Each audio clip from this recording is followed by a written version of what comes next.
She's a world-class situation. She plays a chick trick on my mind, and it bears examination. Hey everybody, this is TJR.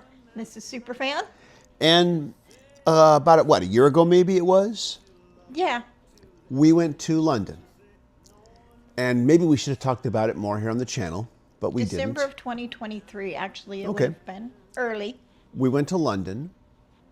And one of the things we did was we took a rock cabbie tour of London. Yes, we did. This was a very specialized tour by a very knowledgeable tour guide, but also an authorized London cab driver. Yeah. I know there's a whole thing you have to do to be a cabbie in London. It's the not like here. knowledge, it's called. Exactly. But we did this tour with him. It was a couple hours. Yeah, it was a 2-hour tour. And he showed No us... boats involved. There you go. He showed us a lot of fascinating sights. He explained a lot of things to us. It was really enjoyable. Yeah. Really educational. We both were really glad we did it. And I would recommend it. But it was just the two of us with him in the cab. And of course we would make stops, we'd look at stuff.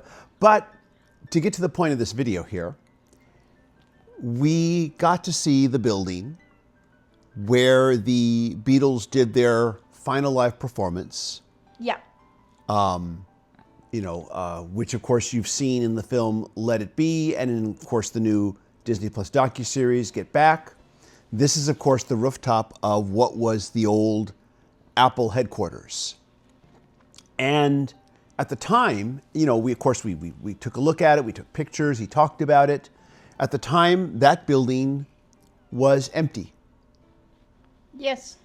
And as of early 2025, this year as we're filming this, that status has not changed.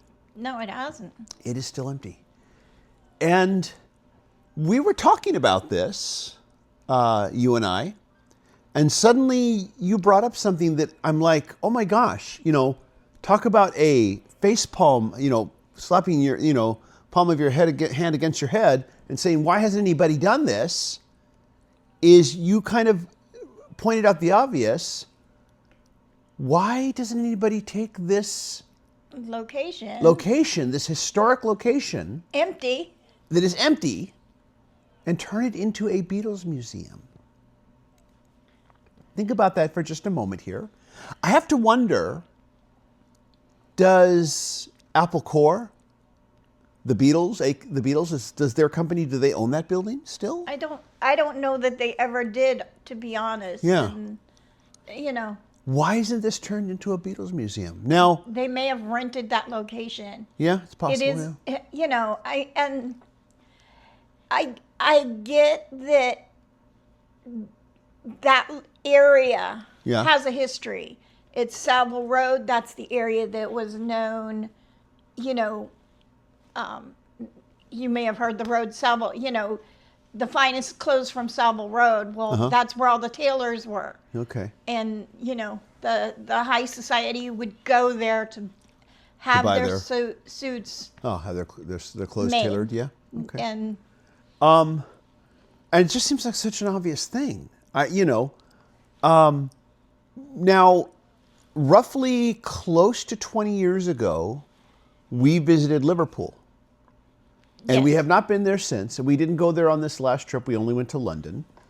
And at the time that we went, for the record, the exchange rate was 2 to 1.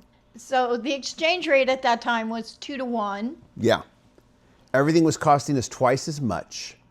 And we were not, or I should say we were in not as good of a financial situation back then when we went. Yeah, it was a more budgeted trip. It was a much more budgeted trip, and we just tightly budgeted. We realized that given the exchange rate, we just couldn't afford to do that museum in Liverpool. What's it called? The Beatles Story, or? There's the Beatles Story, and there's another one that has opened since we went. That's the Liverpool Beatles Museum. Okay. So the one that we didn't go to was the Beatles Story, and that was at the time, I think you said $80 a person.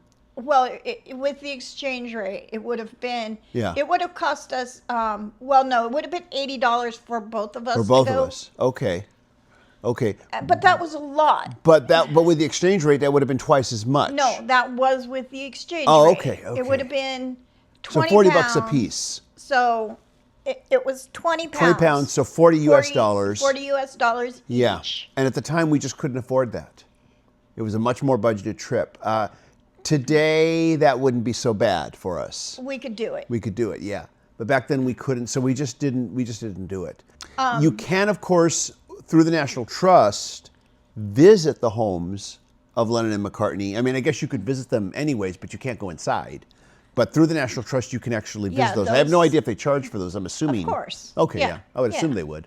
But we didn't go to that one museum tour, and we didn't go this last time because we didn't go to Liverpool. We were just in London. Honestly, we didn't like Liverpool. Yeah, we also didn't care for Liverpool, but we might feel differently about it now. You never know. Yeah, where we stayed the first night Was pretty awful. was pretty awful, and we actually moved hotels. Yeah. They After were that- kind enough to switch the reservation to the slightly better hotel that was next door. Yeah. And I've often heard it said how much you like a place that you visit depends on where you sleep. That a lot of that. And I think that that's the case with Liverpool. Yeah. But we also did try to do the hop on, hop off bus tour. Yeah. And we bought our tickets and we went and we stood at the bus stop, and one of the buses drove by and just kept on going. Yeah. And we waited for like a half an hour. Yeah. And no other buses came. Yeah. So then we just got on the next bus and went to the city center and went to one of the national museums, which in the UK are all free. Are all free, yes. Yes. And that was the saving grace of our first trip was all the free museums. Yeah, yes, it was. We did go see the Cavern Club. That was one thing. We also visited the Cavern Club. But at any rate, though, there is that museum in Liverpool, but there's nothing in London. There's nothing in London, and they have such a history there. Yeah, yeah. They have such a history there. And not just the Beatles, but just British rock in general. Yeah, there's no real British rock museum that I know of. Yeah. I should... But, yeah, we kind of just thought to ourselves, why is this building, especially since it's empty, since nothing's been done with it, why hasn't there been an attempt to create a Beatles museum there? And why doesn't Apple Corps themselves, in fact, try to do this? I know there would be cost involved in making this happen. Of course, there'd be cost involved. But with the cooperation of the Beatles estates and everything, I think that at the end of the day, the tourism that it would bring and the money it could bring in would be worth it, would be significant, would pay for it. And then again, maybe we're just naive. Maybe we're just two very naive individuals who don't understand the full breadth and scope of this. But I've never ever heard it mentioned or talked about, the possibility that this could happen. And it's just something we just thought we'd bring up here.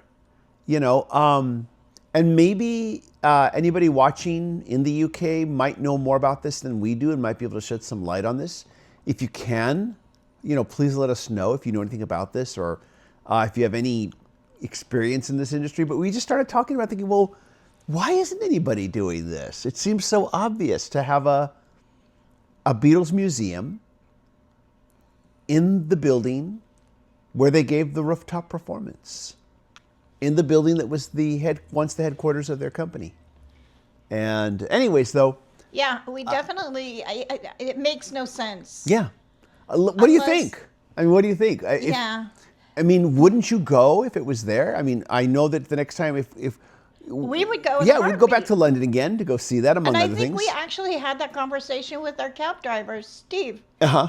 And he said that he would, he was in for it too. Yeah. I'm sure Londoners would be in for it. I'm sure most of Europe would be in for it. I'm sure most of the world would. It would bring tourism all over the world. A Beatles museum in London. Yes, there is one in Liverpool, but yeah, why not one in London? And anyways, there is online a website for a British rock museum or a rock and roll museum in London, but it doesn't seem to be active any longer, and it doesn't look like it. It looks like they had a brief time for a brief time they had a gallery in the early 2020s. Yeah. But it's gone now. Yeah. So anyways, just wanted to put that out there. What do you think? Would you go? Anybody from the UK watching this know anything about, Any plans? What's the, is there anything that you could think of that could keep this from happening?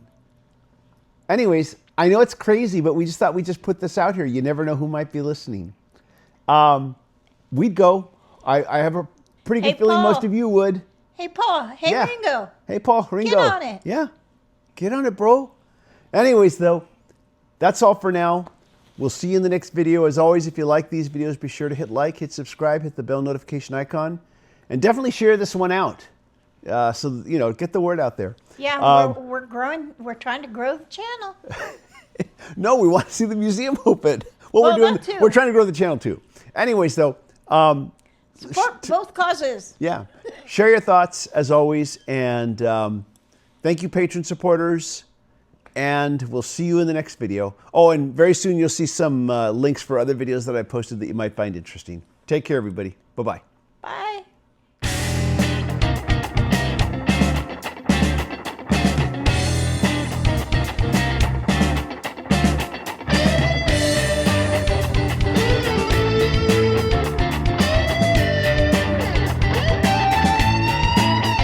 She's a world-class situation. She plays a chick trick on my mind, and it bears examination. All the things she masterminds. Well, she'll say it once, she'll say it twice, and she'll admit to